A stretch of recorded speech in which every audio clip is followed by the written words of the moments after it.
Alright,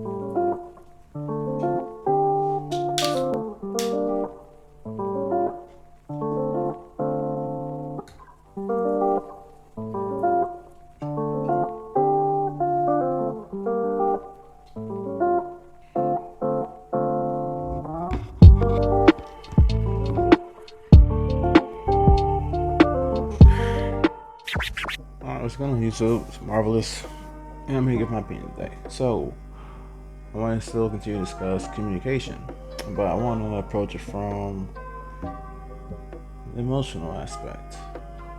Yeah, because I believe that's a lot more complex, in my opinion. So, let's talk about it.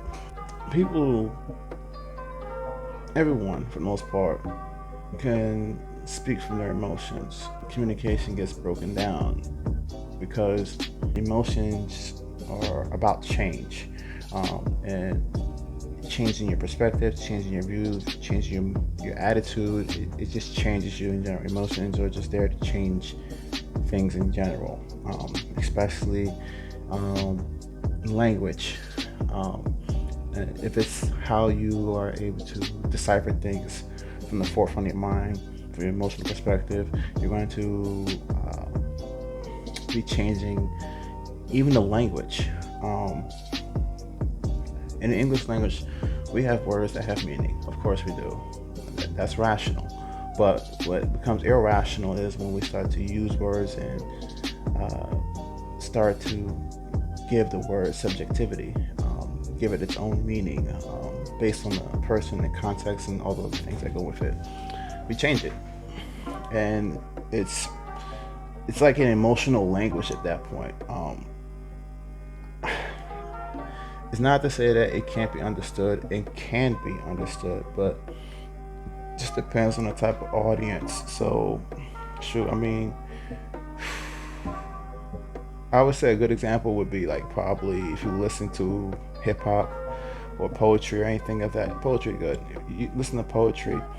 We use words that have meaning, but then we use metaphors, and then we use wordplay and rhymes and different meanings, and and how it can be interpreted. You know what I'm saying? We sometimes play around with words, and in that case, we end up absolving the word of the meaning, and we actually do that on a day-to-day basis without even really, giving much thought to it. Sometimes our actions, again, speak louder than words. So we'll take everything into context and consideration. What is it you're trying to convey? One moment. So even insults, you know what I mean? Like, we do a lot of things to pretty much muddy up the language.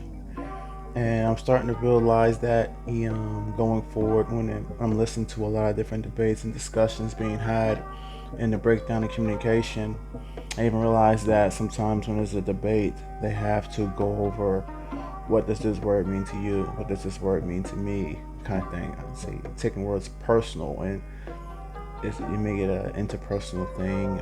Sometimes you adapt words into different cultures, or I should say subcultures, really, within a society. So it becomes more complex, like I said, because it's all about change. Emotions, it's really just a constant change. It's not something that can just, doesn't have to make sense. It just has to be understood. That's another thing about people who speak from an emotional perspective. It just has to be understood. You know what I'm saying? And sometimes people get at it and be like, yo, do you understand what I mean? Do you understand what I'm saying? And it's just like, they might have a sense of